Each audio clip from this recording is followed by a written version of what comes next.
வணக்கம், நான் உங்க டாக்டர் ஆஷா லெனின் பேசுறேன். ஆக்சுவலி ஆட்டிசம் அப்படின்றது ஜெனட்டிக். நிறைய பயோகெமிஸ்ட்ரி ஸ்டூடெண்ட்ஸ், நிறைய மைக்ரோபயாலஜி ஸ்டூடெண்ட்ஸ், நிறைய வந்துட்டு எக்ஸ்பர்ட் ரிசர்ச் பிஹெச்டி சயின்டிஸ்ட் நிறைய பேர் வந்துட்டு ஜெனட்டிக் காசஸ்னால ஆட்டிசம் வரலாம் இருக்கு. அதுவும் ஒரு பார்ட் இருக்கு. பட் டிவி மொபைல் போன்ஸ் பார்க்கறதுனால குழந்தைங்களுக்கு imitation talent, mimicry talent delete ஆகிற குழந்தைங்களையும் ஆட்டிசம் லேபிள் பண்ணக்கூடாது. ஜெனட்டிக் அப்நார்மாலிட்டி இருந்த ஆட்டிசம் வந்த குழந்தைங்கள இன்க்யூரபிள், அதுவே ஹோமியோல மெடிசன்ஸ் இருக்கு, ஸ்கோப் இருக்கணும் போது ஜெனட்டிக் காசே இல்லாம குரோமோசோமல் அப்நார்மாலிட்டியே இல்லாம ஆட்டிசம் வரலாம். அதுதான் ஆட்டிசம் லேபிள் பண்ணிடுறாங்க. அவங்க எல்லாம் வந்து தவறான வளர்ப்பு முறை தான் அப்படின்னு சொல்லும் போது அப்படியே கோவப்பட்டு மொபைல் டிவி தான் அதுதான் ஒரு காரணம். மொபைல் டிவி வந்து குழந்தைங்களுக்கு imitation talent, mimicry talent delete பண்ணிடுது. குழந்தைங்க தன்னோட உலகத்துல போயிடுறாங்க. அந்த ரெசிப்ரோகேஷன் இல்லாதனால, கலந்துரையாடனால அப்படின்னு சொன்னா மொபைல் டிவி கிடையாது, நீ அம்மாவை கம்ப்ளைண்ட் பண்ணிட்ட, அம்மாங்க மேல பழி போட்ட, அம்மாங்களான்னு சொல்லி கோவப்பட்டு டிவி போனால கிடையாது, உன்னால ப்ரூவ் பண்ண மாட்டேன் அப்படின்னு நிறைய பேர் என்கிட்ட கேள்வி கேட்டுட்டே இருந்தாங்க. எனக்கு எந்த அம்மாங்க மேலே கோவம் இல்லை. எந்த அம்மாவும் தன் குழந்தைய சரி பண்ணாம போயிடக்கூடாதுன்ற ஆதங்கம் ஒரு தாயா எனக்கு இருந்துச்சு.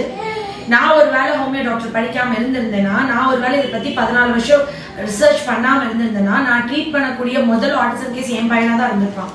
ஏன்னா நானும் ரைம்ஸ், 4 ஆத்திச்சூடி கதைகள், 4 கலர்ஸ், அறிவுபூர்வமான விஷயம் நினைச்சு நானும் போட்டுட்டு இருப்பேன். இது நாளைக்கு என் தலைமையில் நடந்துடக்கூடாது. நாளைக்கு என் குடும்பத்திலேயே என்னோட பேர குழந்தைக்கே அந்த கல்யாணம் பண்ணி வர பொண்ணு வந்து ஒரு வேளை என்னோட வீடியோஸ் பார்க்கல, போன் டிவியோட சீரியஸ்னஸ் தெரியல, இந்த பேசிக் கான்செப்ட் ஆஃப் லைஃப் தெரியலன்னா அந்த குழந்தைக்கு அந்த பொண்ணு வந்து டிவியோ போனோ பிறந்து ஒரு 3 வயசுக்குள்ள போட்டு விட்டா என்னோட பேர குழந்தை கூட ஆட்டிசம் ஆயிடலாம். நான் சொல்றது புரியுதுங்களா மேம்? ஏன்னா இந்த மொபைல் டிவி குழந்தைய இமிடேஷன் ஸ்கில், மிமிக்ரி டேலண்ட் போகணும். எல்லாரும் என்னமோ எதுனா முருங்கைக்கீரையா போனோ டிவியோ, முருங்கைக்கீரை சாப்பிடலாம் சத்து கம்மியாயிடும், முருங்கைக்கீரை சாப்பிடணும் உடம்புக்கு நல்லதுன்னு சொல்ற மாதிரி என்னமோ போன் டிவி கொடுக்கூடாதுன்னா ஏதோ பயங்கரமா அவ்வளோ கோவப்படுறீங்க, அவ்வளோ சண்டை போடுறீங்க. அதெல்லாம் வாழ்க்கைக்கு பேசிக்கான விஷயமா? நீங்க கொடுக்கலன்னா ரொம்ப சந்தோஷப்படுவேன், கொடுத்தா நான் வருத்தப்படுவேன். உங்களோட ஈகோ, உங்களோட அறியாமை, உங்களோட புவர் அண்டர்ஸ்டாண்டிங்லாம் வந்து அப்படியே கொட்டி அவ்வளோ கோவம். எனக்கு பரிதாபமா இருக்கும் மேம். அவங்க ஃபேமிலி, அவங்க லைஃப், அவங்க அந்த லேடிஸா அவங்க ஹஸ்பண்ட்லாம் எவ்வளோ பாவம். கொஞ்சம் கூட பொறுமையே இல்லை, புரிஞ்சுக்கிற தன்மையே இல்லை. அவங்க லைஃப் எவ்வளோ அஃபெக்ட் ஆகும். இன்னைக்கு நான் ரெக்வஸ்ட் பண்ணிட்டனால ஆக்சுவலி ஒரு அம்மானா எவ்வளோ தூரத்துக்கு பண்ணாங்கன்னா, அதுவும் உண்மையா நான் வந்து மெய்சில் அவங்க பேசுறதுக்கு அப்படியே கூஸ் பம்ப்ஸ் வந்துச்சு, அப்படியே புல்ல அரிச்சிருச்சு. நான் அவங்க கிட்ட காமிச்சேன். ஜெர்மன்ல அவ்வளோ நல்லா ஒர்க் பண்ணிட்டு இருந்த, இப்பெல்லாம் வேலை கிடைக்கிறதே ஒரு பெரிய விஷயம். இந்த கொரோனா டைம்ல அவங்க வந்து ஆட்டிசம் என் பிள்ளைக்கு எதனால வந்துச்சு, எல்லா குரோமோசோமல் டெஸ்ட், எல்லா அனாலிசிஸ் இங்க காமிச்சிருக்காங்க. இது வந்துட்டு ஜெர்மன்ல இருக்கு, எல்லாரும் டிரான்ஸ்லேட் பண்ணிக்கோங்க. டயக்னோசிஸ் நார்மலர் மேன்லிச்சியர் குரோமோசோமன் செட்ஸ் அப்படின்னு என்னது மேம் இன்டர்பிரட் பண்ணிருங்க. இது வந்துட்டு இந்த குழந்தைக்கு என்ன போட்டிருக்காங்கன்னா, இந்த குரோமோசோமல் டெஸ்ட்ல என்னன்னு நீங்க இன்டர்பிரட் பண்ணிருங்க. நான் நேம் மட்டும் காமிக்க மாட்டேன் அவங்களோடத. அதாவது அவன் வந்து ஆம்பளை பையன், நார்மலா தான் இருக்கு. குரோமோசோம் டெஸ்ட் பண்ணதுல எல்லாமே இல்ல, ஜெனட்டிக் இதுல ஆட்டிசம் இல்லன்னு டயக்னோஸ் பண்ணிட்டாங்க. ஓகே, எந்த அளவுக்கு இந்த அம்மானா இருங்க ஒரு நிமிஷம் இதை பார்த்து காமிச்சிருக்கேன். சரி, ஓகே. இதுல வந்துட்டு மேம் அப்படியே இங்க பக்கத்துல இருந்து நீங்க சத்தமா சொல்லுங்க மேம். இங்க சும்மா இங்க பக்கத்துல இருக்கோங்க பக்கத்துல. இப்ப வந்து என்னன்னா இவங்களுக்கு வந்து பயங்கர ஆதங்கம். ஜெர்மன்ல ஒர்க் பண்ணிட்டு இருக்காங்க. கொரோனாவாது என்னவாது, என் பிள்ளை தான் எனக்கு முக்கியம்னு பிள்ளைய கூட்டிட்டு ஜெர்மன்ல இருந்து வேலையை ரிசைன் பண்ணிட்டு அங்க இருந்து குழந்தைய மட்டும் கூட்டி ராத்திரி 2:30 மணிக்கு வந்து இறங்கியிருக்காங்க. இன்னைக்கு காலையில பேஷண்டா என் கிளினிக் பண்ணாங்க. பட் அதுக்கு முன்னாடி நிறைய பேர் இருந்தாலும் இவ்வளவு வெயிட் பண்ண வேண்டியதாயிடுச்சு. 1:15 தான் பார்க்க முடியுமா இருந்துச்சு. பட் அவங்க 20 நாளைக்கு முன்னாடியே அவங்க அப்பாவை அனுப்பிச்சு அவர் இங்க வந்து போன்ல 2 மணி நேரம் என்கிட்ட பேசி, அவர் ஆன்லைன் கிளாஸ், இங்க நான் கிளாஸ் எடுப்பேன் இல்லையா ஆட்டிசம் கிளாஸ், அதை ஃபுல்லா அட்டென்ட் பண்ணிட்டு கம்ப்ளீட்டா தரவாயிட்டு அதை ஃபுல்லா ரெக்கார்ட் பண்ணிட்டு அதுக்கப்புறம் அவர் அங்க அனுப்பிச்சு இவங்க ஒரே ஒரு வார்த்தை, ஒரே ஒரு நம்பிக்கை, என் மகன் எனக்கு எந்த ஜெனடிக் ப்ராப்ளம் இல்லை, எல்லா ஜெனடிக் டெஸ்டும் எடுத்துட்டேன், இன்னும் நிறைய பேப்பர்ஸ் இருக்கு, அது எல்லாமே ஜெர்மன் லாங்குவேஜ்ல இருக்கு, அவங்க தான் எனக்கு இன்டர்பிரட் பண்ணி சொன்னாங்க. அந்த எல்லா டெஸ்ட்லயும் ஆட்டிசம் இல்லைன்னு வந்துச்சான்.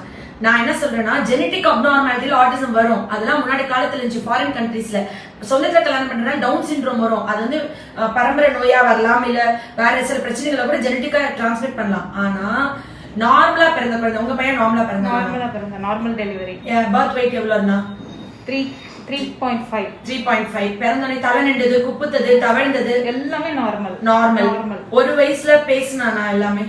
இல்ல, ஏன்னா 6 monthsல இருந்து இந்த வீடியோஸ் எல்லாம் பார்க்க ஆரம்பிச்சேன். 6 மாசத்துல அட்வான்டேஜ் வந்து ஓவரா இருக்கு. இல்ல நிஜமாவே 6 மாசம் முன்னாடி வரைக்கும் 6 மாசத்துல இருந்து எப்படி இருந்து 6 மாசம் வரைக்கும் எல்லாமே நார்மலா இருந்துச்சு. ஆனா அந்த ஃபர்ஸ்ட் இயர்ல இருந்து ஐ கான்டாக்ட் வந்து இல்ல. அதுக்கு முன்னாடி ஐ கான்டாக்ட் இருந்துச்சு?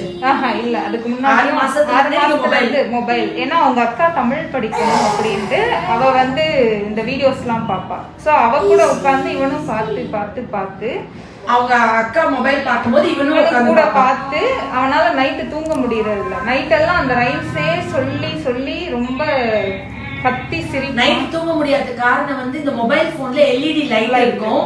அது வந்து குழந்தை கண்ணை மூடினா கூட சுத்தி இருட்டா இருந்தா கூட பீனல் கிளாண்ட சீட் பண்ணிடும், மெலட்டோனின் செக்ரீஷன் கம்மியாயிடும். அதனால அவன் தூங்காம போயிருக்கலாம் இல்லையா? ஆனாலும் அந்த ரைம்ஸ வந்து ரிப்பீட்டட் டாக்ஸ் பண்ணிக்கிட்டே இருக்கான் நைட் எல்லாம் தூக்கத்துல கூட. அப்புறம் ஒன் ஸ்டேஜ்ல அவனால தூங்கவே முடியல. ஓகே, ரொம்ப ஸ்ட்ரெஸ் ஆயிட்டான். அதுக்கப்புறம் அப்படியே ஐ கான்டாக்ட் ஃபெயிலு. நம்ம பேர் சொல்லி கூப்பிட்டா திரும்பி பாக்குறது இல்ல, எதுவுமே இல்ல. எல்லா டெஸ்டும் எடுத்து நார்மல்னு இருக்கு. சோ நீங்க ஜெனடிக் டெஸ்ட், குரோமோசோமல் டெஸ்ட், ஆட்டிசம்க்குள்ள எல்லா டெஸ்டும் ஜெர்மன்ல எடுத்துட்டீங்க. பிரெயின் அந்த EEG எல்லாமே நார்மல். எல்லா டெஸ்ட்லயும் ஆட்டிசம் இல்லன்னு வந்துச்சு. அப்ப இவன் வந்து மொபைல் டிவி ரொம்ப அவங்க அக்காவோட உட்காந்து பிறந்த 6 மாச குழந்தைல இருந்து பார்த்துட்டே இருந்ததுக்கு அப்புறம் அவனுக்கு கம்ப்ளீட்டா தூக்கம் இல்லாம போயிடுச்சு. நான் சொன்ன அந்த கான்செப்ட் படி அப்ப நீங்க இதை அக்செப்ட் பண்ணிக்கிறீங்க. மொபைல் டிவி ஒரு குழந்தையோட இமிடேஷன் ஸ்கில்ல டெலீட் பண்ணிடுது. கண்டிப்பா. ஜெர்மன்ல இருந்து நீங்க வேலையை விட்டுட்டு எனக்கு என்ன நம்பி இவ்வளவு தூரம் வந்திருக்கீங்க. இனிமே அஸ்வின் வேற இவன் வேற எனக்கு கிடையாது. Okay, thank you. சரிங்களா? அஸ்வின் இவனும் என்னோட பிள்ளைகள். என் மகனுக்கு இருந்தா என்ன மருந்து கொடுப்பேனோ, எப்படி அக்கறையும் அன்பும் அந்த குழந்தையோட வாழ்க்கை எதிர்காலத்தை நினைச்சு நான் ஒரு கன்சர்ன்டா பாப்பேனோ, அதே காதலோட, அதே அன்போட, அதே ஒரு தாய்மை உணர்வோட நான் உங்க பையனுக்கு கொடுத்து அவனை கம்ப்ளீட்டா நார்மல் ஆக்கி. இப்ப அவனுக்கு வந்து 6 வயசு.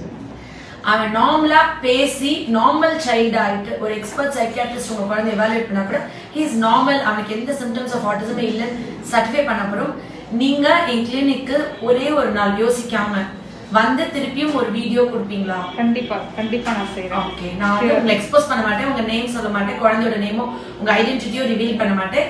நீங்க ஜஸ்ட் வந்து இவன் வந்து இவ்வளவு நாள் 6 மாசம் ட்ரீட்மெண்ட் எடுத்தான், இல்ல 8 மாசம் எடுத்தான், இப்ப அவன் நார்மலா பேசுறான், நார்மலா இருக்கான், நார்மல் ஸ்கூல் போறான். அவன் லைஃபை நம்ம மாத்திட்டோம். ஜெனட்டிக்கா அவனுக்கு இல்லவே இல்லை, அது உங்களுக்கு எவிடன்ஸ் இருக்கு. அண்ட் இப்ப வந்து அவன் மொபைல் டிவி பார்த்ததுக்கு அப்புறம் தான், ஏன்னா உங்களுக்கு உங்க குழந்தைங்க எல்லாமே முதல் குழந்தை நல்லதா இருக்கு, இவனை பிறந்த 6 மாசத்துக்கே நல்லதா இருந்தா, அக்காவோட பார்க்க ஆரம்பிச்சதுக்கு அப்புறம் தான் இப்படி ஆனா. சோ போனோ டிவியோ குழந்தையோட இமிடேஷன் ஸ்கில், மிமிக்ரி டேலண்ட டெலீட் பண்ணுது, குழந்தையோட வளர்ச்சியை பாதிக்குது. அது வேணாம். நம்ம தலைமுறைக்கே ஒரு விழிப்புணர்வு இருக்கும். உலகத்துல உள்ள எல்லா அம்மாவுக்கும் இது விழிப்புணர்வா இருக்கும்னு நான் சொல்றேன். நான் ஏதோ ஒரு வீடியோ போட்டேன், நான் ஒரு போட்டோ போட்டேன் மேம், குழந்தை சாப்பிடலன்னு சொல்லிட்டு அம்மாவை வந்துட்டு அம்மா வந்து குழந்தை வந்து சாப்பிடலன்ட்டு போன் காமிச்ச குழந்தைய அம்மானு கூப்பிடாத குழந்தை ஆட்டிசம் என்று அழைக்கப்படும். இது வந்து எதுக்குன்னா சாதாரண எளிய மக்களுக்கும் போய் ரீச் ஆகணும். போன் காமிச்சா பிள்ளைக்கு ஏதோ ஆயிரம் பொருள் பயந்துட்டு யாருமே போன் காமிக்க கூடாது. நல்லதுக்கு தானே? கண்டிப்பா. அதுல என்ன தப்பு இருக்கு? 100% நான் தான் இதுக்கு பெஸ்ட் எக்ஸாம்பிள். நான் வந்து படிக்க போறேன். 14 வருஷம் நான் ட்ரீட் பண்ணிட்டு இருக்கேன். 14 வருஷமா என்கிட்ட அவ்வளோ 1000 குழந்தைங்க வந்து எல்லா அம்மாவும் என்ன தப்பு நினைச்சா மேம் போன் டிவி, நிறைய பேர் தடுப்பூசி வாங்க, அது bad effects of accident mobile medicine இருக்கு, நீங்க அதெல்லாம் என்ன சொல்லாதீங்க. நான் அதை பத்தி நான் டாபிக் குள்ள போக மாட்டேன். அதுக்கு மருந்து இருக்கு, நான் மருந்து கொடுக்குறேன். ஆஃப்டர் அதுக்கப்புறம் எனக்கு காய்ச்சல் வந்துச்சு, 5 நாள் காய்ச்சல் இருந்துச்சு, அதுக்கப்புறம் தான் அதுக்கு எனக்கு மெடிசன் இருக்கு. அது டாபிக் என்னோட டாபிக் கிடையாது, நான் அதுக்குள்ள போக மாட்டேன். நான் அதை சொல்லிடுறேன். அதே மாதிரி இதுவும் மேஜர் ரோல் பிளே பண்ணுது மேம். அதை விட சோ எனக்கு வந்து நான் இதை சொல்லும் போது எல்லாமே எல்லாரும் அவ்வளவு கோச்சுக்கிறாங்க, அவ்வளவு கோவப்படுறாங்க. என் அம்மாவை காமி, நானும் தானே ஒரு அம்மா, என் பிள்ளைக்கு நான் காமிக்க கூட நினைக்கிறேன். அப்படிதான் உங்களே நினைக்கிறேன். எனக்கு என்ன போச்சுன்னா இதை பதிவு பண்ணாமட்டா 1900 குழந்தை ஆட்டிசம் வந்து என்ற ட்ரீட்மெண்ட் வந்து நான் வந்து ட்ரீட்மெண்ட் பண்ணணும்னு நினைக்கல மேம், வராம இருக்கணும்னு நினைக்கிறேன். இதை இப்ப உங்களுக்கு தெரிஞ்சதை நீங்க பண்ணிருக்க மாட்டீங்க. இன்னைக்கு குழந்தை எவ்வளவு ஃபீல் பண்றேன்னு எனக்கு தான் தெரியும். அந்த பையன் போய் நார்மல் சில்ட்ரன்ஸ் கூட போய் மிங்கிள் ஆகணும்னு விருப்பப்படுறான். ஆனா அவங்க பேரண்ட்ஸ் வந்து அவனை வந்து ஒதுக்குறாங்க. அது ஆக்சுவலி இன்னொன்னு சொல்றேன் மேம், அந்த பேரண்ட்ஸ் தான் சொல்றேன், நார்மல் குழந்தைங்க இந்த குழந்தையோட சேரும்போது ஒதுக்குறது வந்து அந்த தாய்க்கு எவ்வளவு ஒரு வலி வேதனைன்றதை விட உங்க குழந்தைங்களுக்கு எப்ப சொல்லி தருவீங்க? இந்த மாதிரி ஒரு குழந்தை பிறக்க வாய்ப்பு இருக்கு, அந்த குழந்தைக்கு நம்ம குழந்தையில வந்து போன் டிவி காமிச்சா அந்த குழந்தை மாறிடும், உங்க பிள்ளைகளுக்கு வாழ்ற எக்ஸாம்பிள், லைவ்